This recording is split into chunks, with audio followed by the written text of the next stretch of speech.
بسم الله الرحمن الرحيم. الحمد لله رب العالمين الجبار وشكر وسجود لمن رب العالمين عبد رمضان المبارك القرآن أشهر الحج القطر والشهر القطر دعاء مسجد أشهر توفيق القدر إذن رب كريم الدولار بتقوى هذا الحمد لله الله رب العالمين البركايا إحسان ونروح عليكم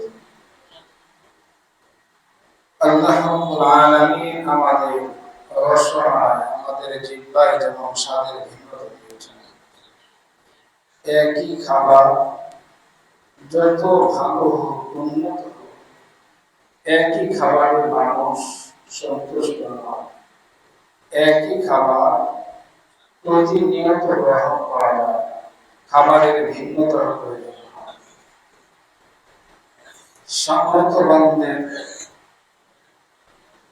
দেখা যায় একই বেলা খাবার গ্রহণ করে বিভিন্ন প্রকার যেমনি নাকি আমাদের খাবারের ভিন্নতা এটা আমাদের চাহিদা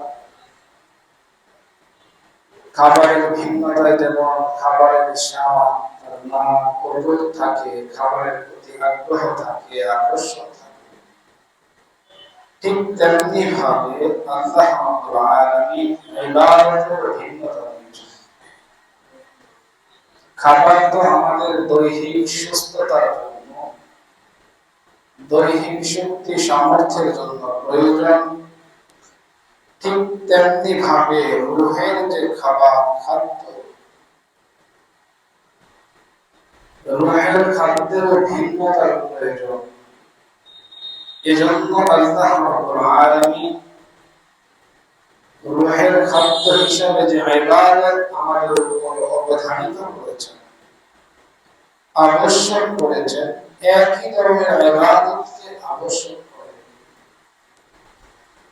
আল্লাহ রাব্বুল আলামিন রূহের খাবারের ভিন্নতা দান করেছেন এক এক সময় এক এক ইবাদত দিয়ে আল্লাহ রাব্বুল আলামিন ইবাদতের প্রতি আকর্ষণ আগ্রহ আসক্তি যেন থাকে মুমিন যেন উদ্বুদ্ধ হয় সন্তুষ্ট চিত্তে আগ্রহের সাথে যেন ইবাদত করে ইবাদতের মধ্যে যেন কোনো ধরনের কলঙ্ক বা অনাসক্তি সৃষ্টি না হয় এজন্য আল্লাহ রাব্বুল আলামিন ইবাদতের ভিন্নতা দান করেছেন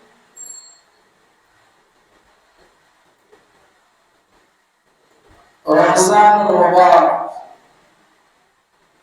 এর একটি শান ছিল এর মজা স্বতন্ত্র কিন্তু রমজান মুবারকে দীর্ঘ এক মাস আমরা আল্লাহ রাব্বুল আলামিনের তৌফিক দিবসের সিয়ামগুলো পালন করতে পেরেছি আলহামদুলিল্লাহ রাতে দীর্ঘ কিয়াম আমরা করতে পেরেছি আলহামদুলিল্লাহ দান খয়রাত যাকাত ইতিকাফ মুহতারাম হাজিরিন সাধ্য সামর্থ্য অনুযায়ী রব্বে কারীমের তৌফিক যতটুকু লাভ করতে পেরেছি আমরা সেটা করতে সক্ষম হয়েছি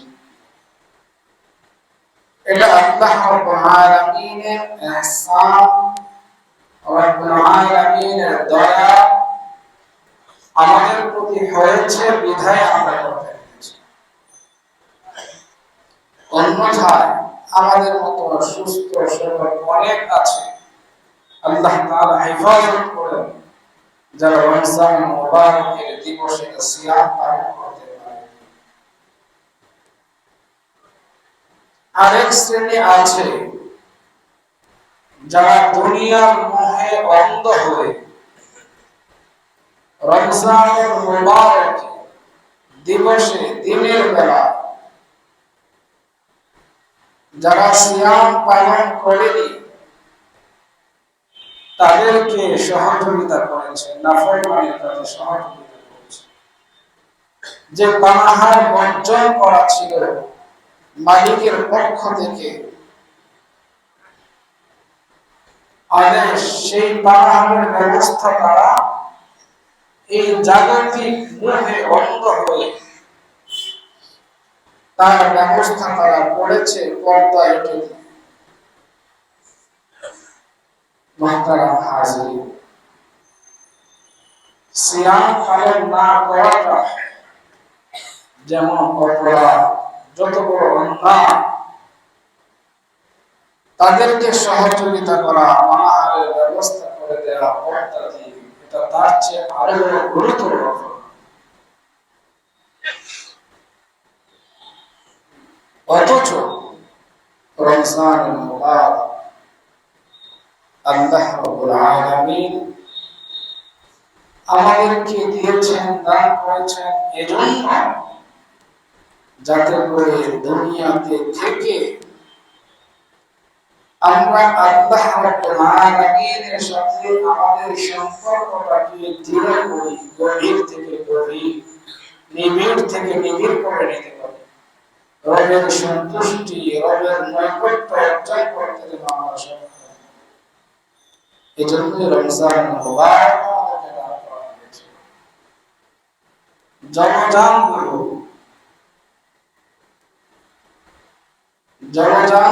জলে চলে, নদীতে, সমুদ্রে, মহাসমুদ্রে বিচরণ করে। এছাড়া নৌকা, স্টিমার এগুলো চলবে না। কিন্তু তাই বলে এই নয়, যেহেতু পানি ছাড়া নৌকা চলে না, পানি ছাড়া জাহাজগুলো চলে না, পানির বিকল্প নেই এটাকে সচল রাখার জন্য, তাই বলে কোন নাবিক, কোন নৌকার মাঝি পানিকে তার নৌকার মধ্যে পুরে নেয় না। যদি নৌকায় সে ভরে নেয় তাহলে নৌকা, স্টিমার গুলো তলিয়ে যাবে, হারিয়ে যাবে। ঠিক তেমনি ভাবে আমাকে আপনাকে দুনিয়াতে পাঠানো হয়েছে। এই দুনিয়া আমার আপনার প্রয়োজন, কিন্তু তাই বলে এই নয় যে দুনিয়া দ্বারা আমার ভিতরটাকে আমি গড়ে ফেলবো, দুনিয়ার মোহে আচ্ছন্ন হয়ে আমি দুনিয়ায় ডুবে যাব। মুহতারাম হাজিরিন, একটি নৌকা চলার জন্য পানির যতটা প্রয়োজন, তাই বলে যদি নৌকার মাঝি মনে করে যে পানির তো বিকল্প নেই আমার এই নৌকাকে সচল রাখার জন্য, তো সুতরাং নৌকাকে আমি বোঝাই করে নেই, ভর্তি করে নেই, পূর্ণ করে নেই পানি দ্বারা, তাহলে ওই মাঝি এবং তার নৌকার যে ভয়াবহ অবস্থা হবে, যে করুণ পরিণতি হবে, ঠিক তেমনি ভাবে এই দুনিয়াতে থেকে দিলটাকে, ভিতরটাকে দুনিয়া দ্বারা তারা ভরে নেয় এবং দুনিয়ার মোহে যারা আচ্ছন্ন হয়ে পড়ে, দুনিয়ার আসক্তিতে যারা নিমজ্জিত হয়ে যায়, তাদের পরিণতিটা ওই নৌকার মাঝি থেকে আরো ভয়াবহ, আরো গুরুতর। কিন্তু মুহতারাম হাজিরিন, এতটুকু আমরা বুঝি না বা বোঝার চেষ্টা করি, এই অনুভূতিটুকু আমাদের মাথায়। তো আল্লাহ রাব্বুল আলামিন তিনি আমাদের রূহের খোরাকের ভিন্নতা দিয়েছেন, যাতে করে আগ্রহের সাথে আমরা ইবাদত করে আমাদের রূহকে সতেজ, সজীব রাখতে পারি। রূহের আধিপত্য যেন আমার আপনার নফসের উপর প্রতিষ্ঠিত করতে পারি। আমার নফস যেন রূহের দ্বারা নিয়ন্ত্রিত হয়। নফসের মাধ্যমে রূহকে নিয়ন্ত্রিত করতে নয়, বরং নফসকে রূহ দ্বারা নিয়ন্ত্রণ করতে আল্লাহ রাব্বুল আলামিন রমজানুল মুবারক নামক রূহের যে খাদ্যের ব্যবস্থা করেছেন, এটা সবচেয়ে বড় প্রতিষেধক নফসে এবং রূহের জন্য সবচেয়ে বড় শক্তিশালী পুষ্টিকর খাদ্য ছিল। তাই আল্লাহ রাব্বুল আলামিন আমাদেরকে যতটুকু তৌফিক দিয়েছেন, আমরা যতটুকু রব থেকে মঞ্জুর করাতে পেরেছি ততটুকু আমরা করতে সক্ষম হয়েছি। রমজানুল মুবারকের অনেক ফজিলত ছিল, অনেক বৈশিষ্ট্য ছিল, যে মাস আল্লাহ বান্দাকে দিতেই থাকেন। রমজানুল মুবারক শেষ হয় রাত্রে লাইলাতুল জাহিসা বলা হয়েছে। পরের দিন সকালে ফেরেশতারা গলিতে দাঁড়িয়ে ক্ষমার ঘোষণা করতে থাকে। ঈদুল ফিতরের সালাত আদায় করে দেয়, রমজানুল মুবারক আদায় করেছে। আবার ঈদুল ফিতরের সালাত আদায় করে যখন বান্দা চলে যায়, রব্বে কারীমের পক্ষ থেকে ক্ষমার ঘোষণা নিয়ে নিষ্পাপ হয়ে ফিরে যায়। মুহতারাম হাজিরিন, সেই সময় সুযোগগুলো গিয়েছে। আমার আপনার আমল নামার কি অবস্থা, রবের সন্তুষ্টি আর নৈকট্য কতটুকু অর্জন করতে পেরেছি সেটা আমি যদিও শতবার জানি না, কিন্তু অনুধাবন তো করতে পারি যে আমার করা কি ছিল, আমি কতটুকু করেছি, বা সামর্থ্য কতটুকু ছিল, সামর্থ্য অনুযায়ী কতটুকু করেছি, একটু হিসাব করা দরকার।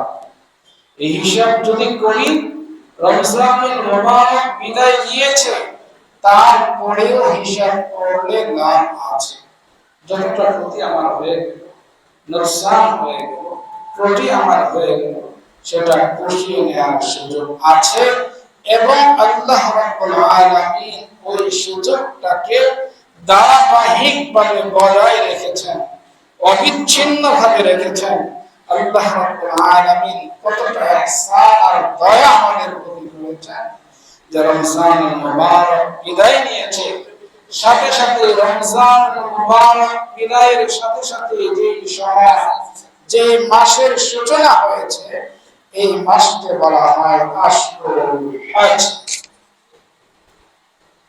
শাওয়াল, জিলকদ, জিলহজের 12-13 পর্যন্ত এই পূর্ণ সময়টাকে হজের মাস বলা হয়েছে। হজ এমন একটি ইবাদত যে ইবাদতের ফজিলত সম্পর্কে বলা হয়েছে লাইসা লাহু জাযাউন ইল্লাল জান্নাহ।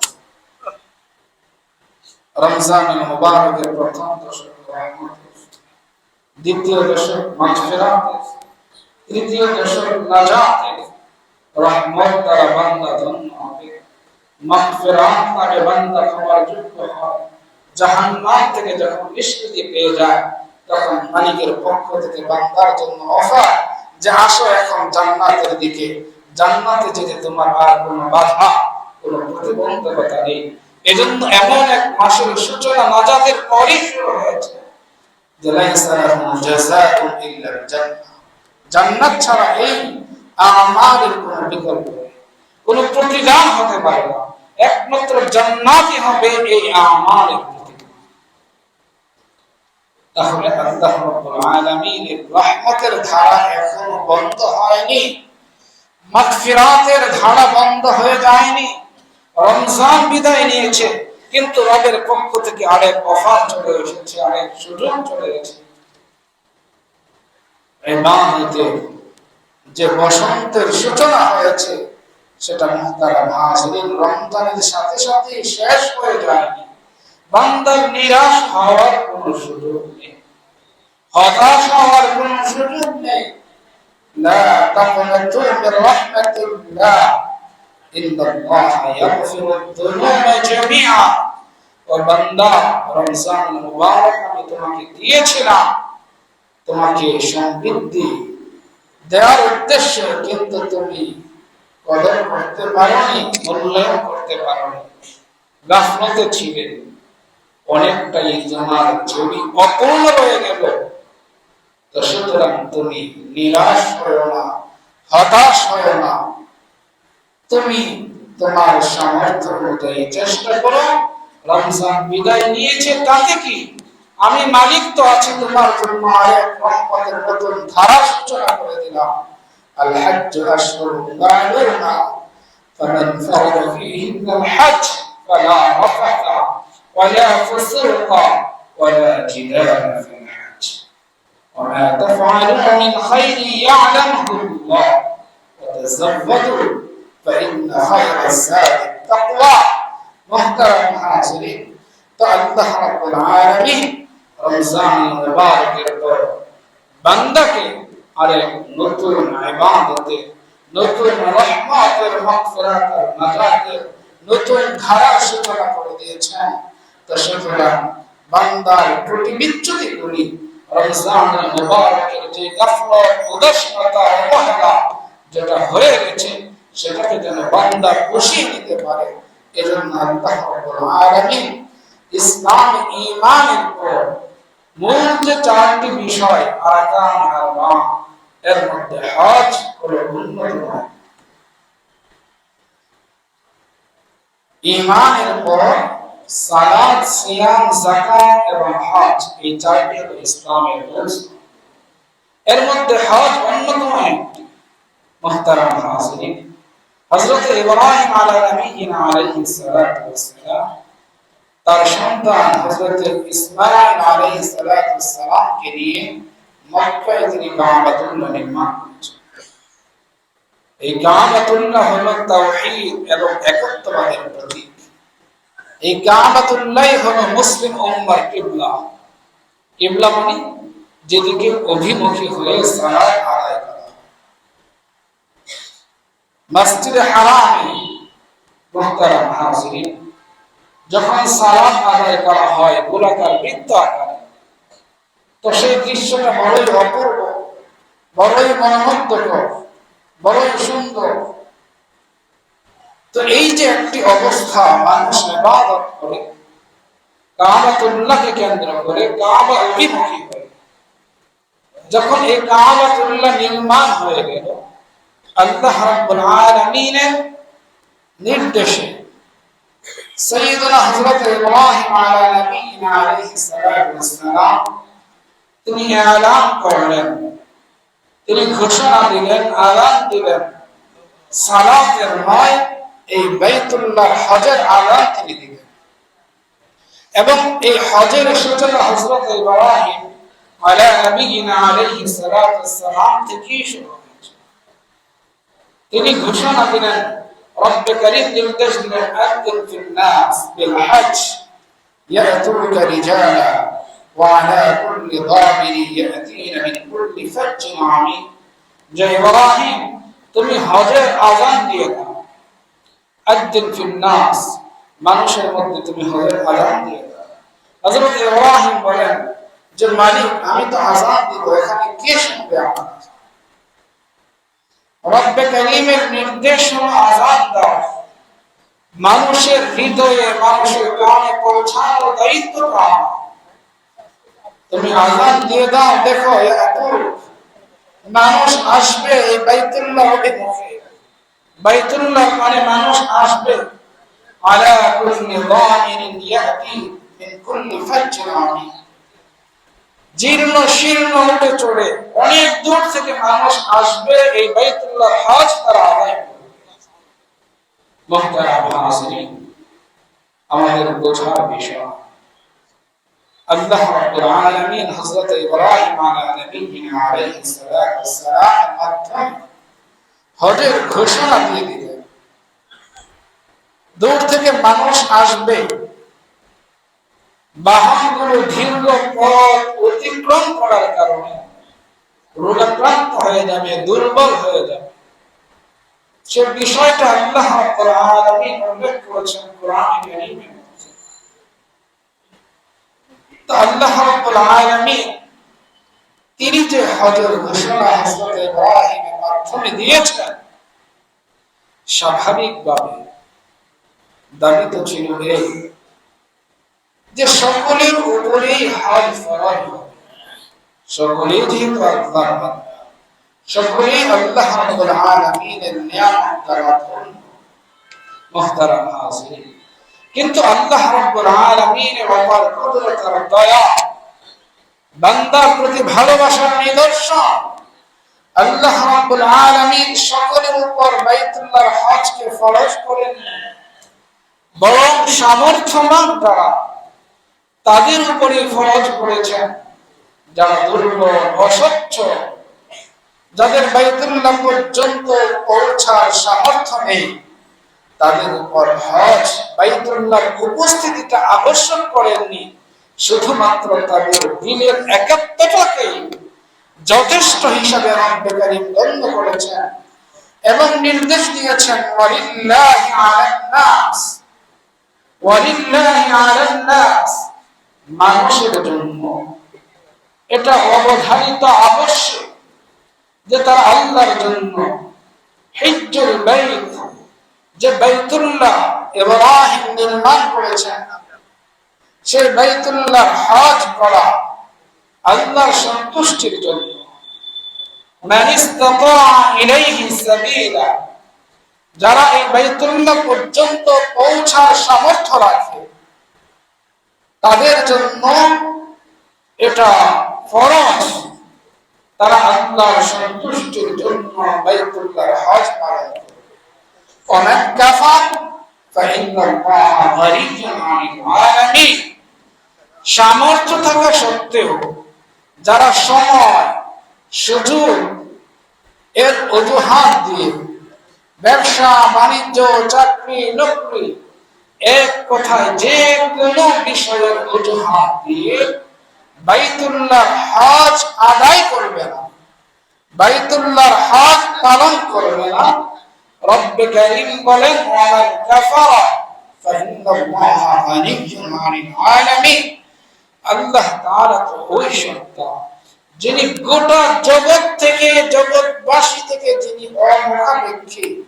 তো সুতরাং কেউ কষ্ট কি কষ্ট না, ইবাদত পালন করলো কি করলো না, তাতে রব্বুল আলামিনের কিছু যায় আসে না। মুহতারাম হাজিরিন, তো আল্লাহ রব্বুল আলামিন হজ ফরজ করেছেন। আলান নাস হিজ্জুল বাইতি মান ইসতাতা ইলাইহি সাবিলা, যাদের সামর্থ্য রয়েছে বাইতুল্লাহ পর্যন্ত পৌঁছা, তাদের উপর জীবনে একবার হজ ফরজ, এই বাইতুল্লাহর হজ। এই হজ মুহতারাম হাজিরিন, যদি বান্দা এই হজ করে, এই হজ কিভাবে করবে, হজের ফাসাইল কি করলে বান্দা কি পাবে? শুধু আল্লাহ রাব্বুল আলামিনের হুকুম পালন হবে না, রবের হুকুম তো পালন হবে, সাথে সাথে রব্বুল কারীম এর প্রতিদান বান্দাকে দিবেন। তবে হজটা হবে কেমন? আল্লাহ রাসূল সাল্লাল্লাহু আলাইহি ওয়াসাল্লাম তিনি বলেন মান হাজ্জা লিল্লাহ, আল্লাহ তাআলার নির্দেশনা ছিল ওয়ালিল্লাহ, আল্লাহর জন্য,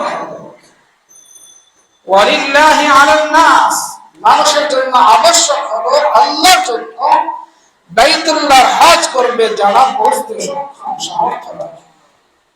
রাসূল বলেন আল্লাহ তাআলার এই হুকুম যারা পালন করবে, মান হাজ্জা লিল্লাহ, আল্লাহর জন্য যারা হজ করবে, ফালাম ইয়ারফুস ওয়ালাম ইয়াফসুক রাজা কায়াউমিন ওয়ালাদাতহু উম্মুহ, আল্লাহর জন্য যে হজ করবে, ফালাম ইয়ারফুস, এই হজের মধ্যে কোনো ধরনের অশ্লীলতা থাকবে না, ওয়ালাম ইয়াফসুক, কোনো ফিসক ফুজুরি থাকবে না, অশ্লীল বাক্য উচ্চারণ করবে না, কোনো ধরনের নাফরমানির মধ্যে সে লিপ্ত হবে না।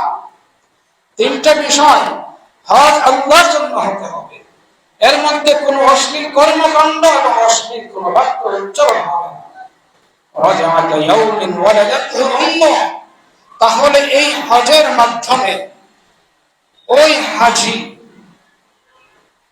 শব্দ ভূমিষ্ঠ নবজাত শিশুর ন্যায় নিষ্পাপ বাঁচন হয়।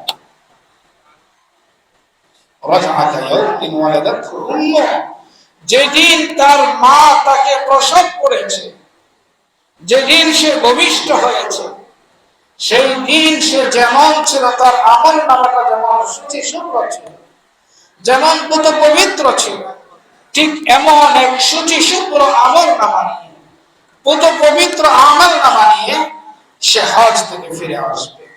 এক নুরানি মানুষ হয়ে, এক নুরানি দিন নিয়ে, এক নুরানি মেধার অর্থ নিয়ে সে ফিরে আসবে। রহমত আর বারাকাতের ঝর্ণা ধারার সাথে তার এক সংযোগ স্থাপিত হবে, এর মাধ্যমে সে উপকৃত হবে, সমৃদ্ধ হবে, তার পরিবার উপকৃত হবে, সমৃদ্ধ হবে, তার সমাজ উপকৃত হবে, সমৃদ্ধ হবে, তার দেশ জাতি উপকৃত সমৃদ্ধ হবে। কারণ তার যে যোগাযোগ হয়ে গেল, যোগসূত্র যে স্থাপিত হলো যার সাথে, যে সত্তার সাথে, যে ভান্ডারের সাথে, যে ভান্ডারের নিঃশ্বাসে পেয়েছে, যে ভান্ডারের দরজা তার জন্য উন্মুক্ত হয়েছে, সেই ভান্ডার তো অসীম, সেই ভান্ডার তো অফুরন্ত, সেটা তো কখনো শেষ হবার নয়। তো সুতরাং তার মাধ্যমে সেই ভান্ডার থেকে সে গ্রহণ করবে এবং সে তাকসিম করবে, বন্টন করবে, বিলি করতে থাকবে। যেই তার সাথে সম্পৃক্ত হবে সেই তার মাধ্যমে উপকৃত হবে, সেই সমৃদ্ধি অর্জন করতে সক্ষম হবে। মুহতারাম হাজিরিন, আরেকটি বিষয় কোরআনে কারীমের মধ্যে এসেছে।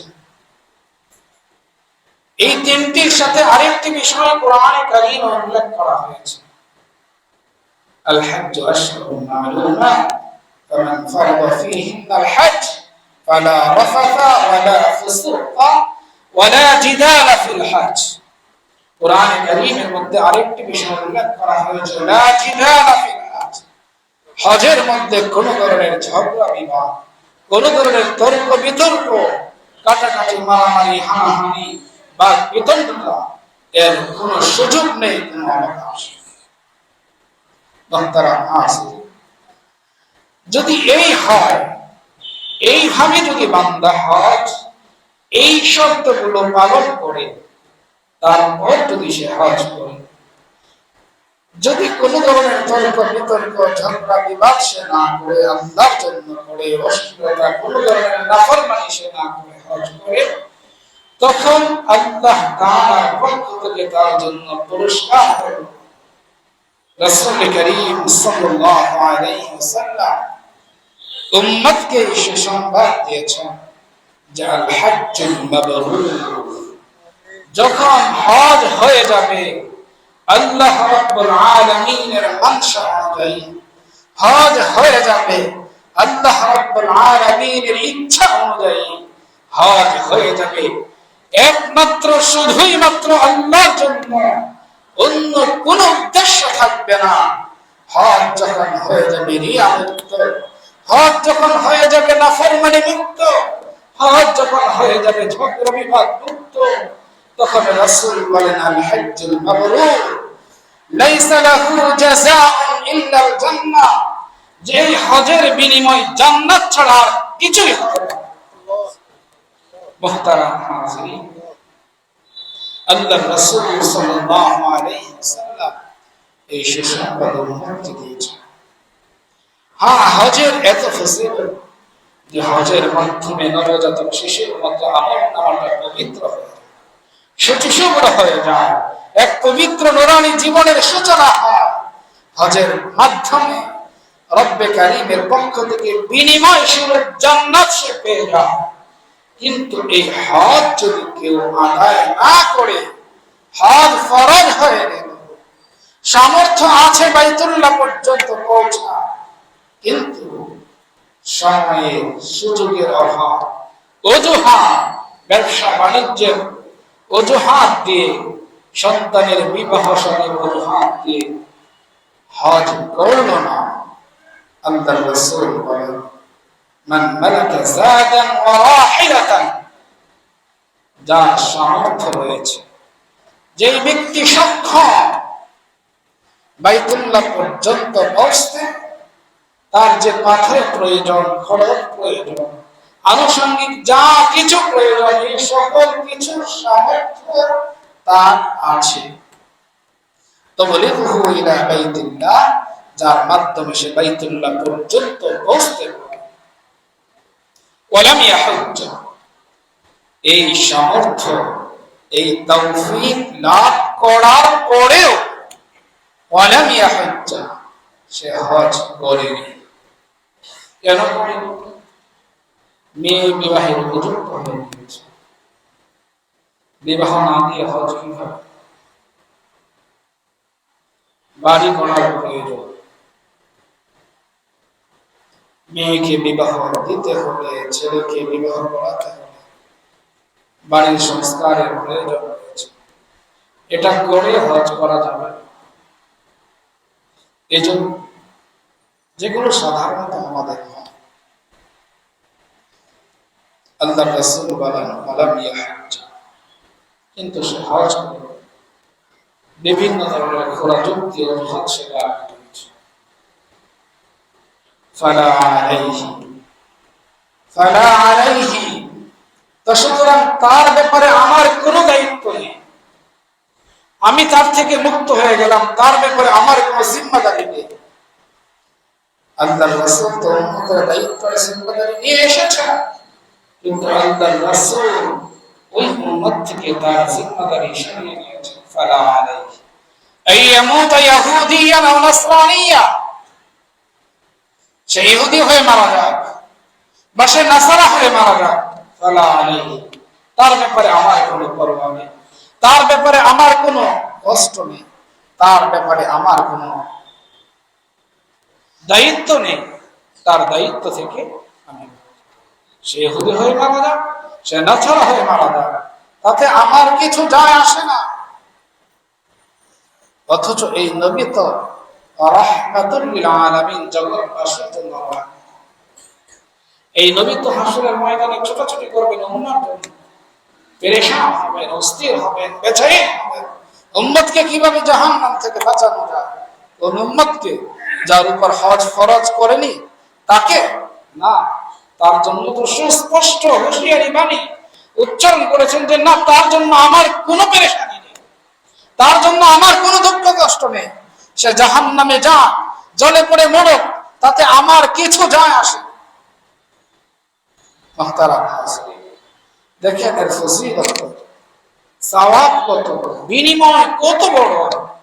কিন্তু যখন এই হুকুম পালন করলো না, যখন এই হুকুম পালন করলো না, তখন আল্লাহ রাসূল বলেন তার ব্যাপারে আমার কোনো জিম্মাদারি নেই, তার ব্যাপারে আমার কোনো দায়িত্ব নেই, কোনো পেরেশানি নেই।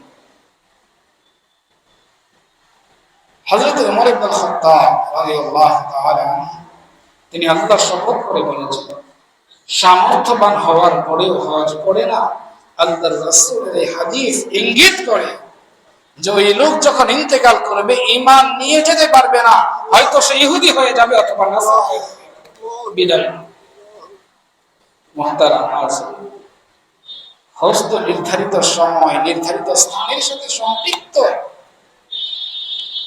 আমার আপনার সন্তানের বিবাহ শাদী, বাড়িঘর যে কোনো সময় যে কোনো মুহূর্তে করা যায়, কিন্তু হজ তো নির্ধারিত সময়ে নির্ধারিত স্থানের সাথে সম্পৃক্ত।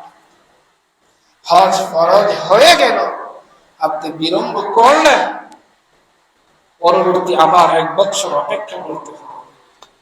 মা তাদরি নাফসুন বিআইয়ি আরদিন তামুত, কেউ জানে না যে তার মৃত্যু কখন আসবে।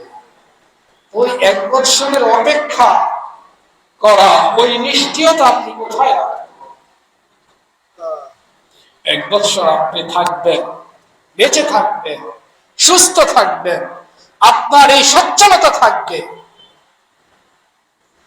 হজ তো ফরজ হয়ে গেল, নির্ধারিত সময়ে করা হলো না, ফরজ হলো, করা হলো না, পরবর্তীতে সে অসচ্ছল হয়ে গেল।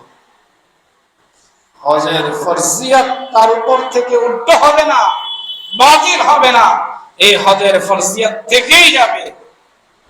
বড় ভয় হয় করোনার আগে আর পরে। মুহতারাম হাজরিন, হজের খরচ যে হারে বৃদ্ধি পেয়েছে, যে ব্যবধান, করোনার পূর্বে অনেকের উপর ফরজ ছিল, সামর্থ্য ছিল, করোনার পরে খরচের বৃদ্ধি হওয়ার কারণে অনেকের সেই সামর্থ্য আর বাকি নেই যে বাইতুল্লাহ পর্যন্ত তারা পৌঁছবে। ওই মানুষগুলোর কি হবে? ওই মানুষগুলোর কি হবে যারা অপেক্ষা করতেছে? এজন্য কি হজের ফরজিয়ত বাতিল হয়ে গেল? না, বাতিল হয়নি, হবে। একবার হজ যখন ফরজ হয়ে যায়, এই হজ আদায় করার পূর্ব পর্যন্ত এই বিধান তার উপর থেকে রহিত হয় না, বাতিল হয় না, উল্টো হয়। মুহতারাম হাজিরিন, বোঝার বিষয়, একটু চিন্তা করি আসলে অবস্থা খরচ বৃদ্ধি, এটা তো আল্লাহর পক্ষ থেকে আযাব। আল্লাহর ঘরে আল্লাহর বান্দা যাবে, অস্বাভাবিক ভাবে খরচ বৃদ্ধি পাবে, এটা তো আযাব। যাহারাল ফাসাদু ফিল বাররি ওয়াল বাহর বিমা কাসাবাত আইদিন নাস ওয়ালিয়ুযীকাহুম বা'দাল্লাযী আমিলু লা'আল্লাহুম ইয়ারজিউন। এগুলো মানুষের হাতের কামাই। কোরআনে কারীম বলে এগুলো মানুষের হাতের কামাই। আমাদের অসততা, আমাদের খিয়ানতকারী, এর কারণেই অবস্থা হয়। মুহতারাম হাজিরিন, অস্বাভাবিক খরচ কেন, এভাবে খরচ কেন বৃদ্ধি পাবে? আল্লাহর ঘরে আল্লাহর বান্দারা যাবে, যারা দায়িত্বশীল, এর সঙ্গে সম্পৃক্ত সংশ্লিষ্ট যারা থাকবে, তাদের জন্য তো তারা আল্লাহর বান্দা, তাদের জন্য তো এটা বড় সাআদাতের, বড় সৌভাগ্যের বিষয় ছিল যে আল্লাহর বান্দাদের আল্লাহর ঘরে পৌঁছার জন্য এমন এক ইবাদত যেটা একবার আদায় করলে গোটা জীবনের জন্য সেটা আদায়। সালাত তো দৈনিক 5 ওয়াক্ত আদায় করতে হয়। রমজান তো কেউ যদি 50, 60, 70 বছর হায়াত পায়, প্রাপ্ত বয়স্ক হওয়ার পর থেকে প্রত্যেক বছরে 30টা সিয়াম, 29টা সিয়াম, চাঁদ যখন পূর্ণ হয় 29 বা 30 থেকে পালন করতে হয়। এমন নয় যে আমার 60 বছর হয়ে গেছে, আমি সিয়াম পালন করতে সক্ষম শারীরিকভাবে এখনো আছি, তো আমি তো প্রতি বছর সিয়াম গুলো পালন করে এসেছি, এই বছর পালন করলাম না, সমস্যা নেই। বিষয় তো এমন না। কিন্তু হজটা এমন একটা ইবাদত যেটা জীবনে একবার শুধু যদি গোটা দুনিয়ার মালিকও কেউ হয়ে যায়, আর যদি সে জীবনে একবার হজ করে, মুহতারাম হাজিরিন, দ্বিতীয়বার তার উপর হজ ফরজ আর এমন এক ইবাদত। দায়িত্বশীল যারা ছিল তাদের তো কর্তব্য ছিল যে তাদের ব্যবস্থাপনাটা সুন্দর করা, তাদেরকে সহযোগিতা করা, তাদের জন্য সহজ করে দেয়া। এটা তো বড় সৌভাগ্যের বিষয় মনে করে, সাআদাতের বিষয় মনে করে। মুহতারাম হাজিরিন, খেদমতের সুযোগ মনে করে করার প্রয়োজন ছিল, কিন্তু হচ্ছে না। মুহতারাম হাজিরিন, সময় যখন আসবে, ইদা জাআ আজালুহু, সময় যখন এসে যাবে, রব্বে কারীমের সামনে যখন দাঁড়াবে, তখন প্রত্যেকেই প্রত্যেকের দায়িত্ব সম্পর্কে হিসাব দিতে হবে। কেউ এক চুল ছাড় পাবে। আলা কুল্লুকুম রাঈন ওয়া কুল্লুকুম মাসউলুন আন রাঈয়াতি। দায়িত্বশীলদেরকে তাদের দায়িত্ব সম্পর্কে জিজ্ঞাসা করা হবে, এবং এই দায়িত্ব সম্পর্কে জিজ্ঞাসিত হওয়ার পর এর সঠিক উত্তর তাদেরকে দিতে হবে। যদি দিতে না পারে তখন আর কোনো উপায় থাকবে না। ফালা নাসির লাহুম, তখন তাদের কোনো সাহায্যকারী থাকবে না। লা ইউআযিবু আযাবাহু আহাদ, যখন তারা এর যথাযথ উত্তর দিতে পারবে না, মুহতারাম হাজিরিন, রব্বে কারীমের পক্ষ থেকে যে শাস্তির ফয়সালা হবে, আল্লাহ তাআলা সতর্ক করেছেন, লা ইউআযিবু আযাবাহু আহাদ, তার মতো এমন কঠোর শাস্তি তার। দুনিয়াতে তো ফাঁক ফুকর দিয়ে আইনের ফাঁকে বের হয়ে যায় মুহতারাম হাজিরিন, কিন্তু সেখানে এই সুযোগ হয় না। ওয়ালা ইউসিকু ওয়াসাকাহু আহাদ, আল্লাহ তাআলা এমন ভাবে ধরবেন সেখান থেকে ছুটার কোনো সুযোগ থাকে। এজন্য মুহতারাম হাজিরিন, আল্লাহ রাব্বুল আলামিন তাদের উপর হজ ফরজ করেছেন, অনতি বিলম্বে তাদের হজ করা, হজের প্রস্তুতি গ্রহণ করা, এটা তাদের জন্য ফরজ। অন্যান্য ফরজের মতোই মুহতারাম হাজিরিন, বিলম্ব করার কোন সুযোগ হজের বিষয় যে শর্তগুলো বলা হয়েছে, মান হাজ্জা লিল্লাহ ফালাম ইয়ারফুস ওয়ালাম ইয়াফসুক, কোরআনে কারীম আরেকটি আছে, লা জিদালা ফিল হজ। এগুলো মুক্ত যদি হজ হয়ে যায়, বিনিময়ে একমাত্র জান্নাত। আর যদি হজের মধ্যে হজ চলতে থাকলো, নাফরমানিও চললো, ঝগড়া বিবাদও চললো, হজ যদি জাগতিক উদ্দেশ্য হয়ে থাকে, মুহতারাম হাজিরিন, হজের ফরজিয়ত তো আদায় হয়ে যাবে, কিন্তু হজের যে ফাসাইল, হজের যে উপকারিতা, যে ফজিলত, এর বিনিময় স্বরূপ আল্লাহ তাআলা যা দিবেন, যে ওয়াদা, যে সুসংবাদ দিয়েছেন, তা কিছুতেই অর্জন। হজ পালন করা এটা আল্লাহর হুকুম, পালন করতে হবে, কিন্তু এর বিনিময় স্বরূপ আল্লাহ তাআলা যা দিবেন সেটা একান্তই রব্বে কারীম তিনি বান্দার প্রতি সন্তুষ্ট হয়ে দিবেন। তো হুকুম পালন করলে হুকুম পালন হয়ে গেল এতটুকু, কিন্তু এর বিনিময় স্বরূপ কিছু পাওয়ার কিছু আশা করা হয়। এজন্য আল্লাহ রাব্বুল আলামিন হজের এই বিধান বোঝা, এর গুরুত্ব উপলব্ধি করা এবং অনতি বিলম্বে যাদের উপর হজ ফরজ হয়েছে তাদেরকে আল্লাহ তাআলা তৌফিক দান করেন। আমিন ওয়া আখিরু দাওয়ানা আলহামদুলিল্লাহ।